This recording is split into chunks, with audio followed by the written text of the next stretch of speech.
در آورگاه جهانی املت هستی فرهنگسرای بزرگ یک املت با سیب زمینی آتشی چای کندک به مخاطبین نازنین بزرگسال.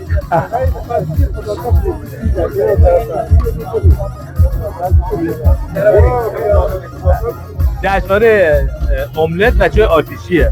اومدیم در خدمت خانم رجبی. چه دلمه‌هایی داره دوستان. واسه جای دلمه‌هاشو بگیر حرفه‌ایه.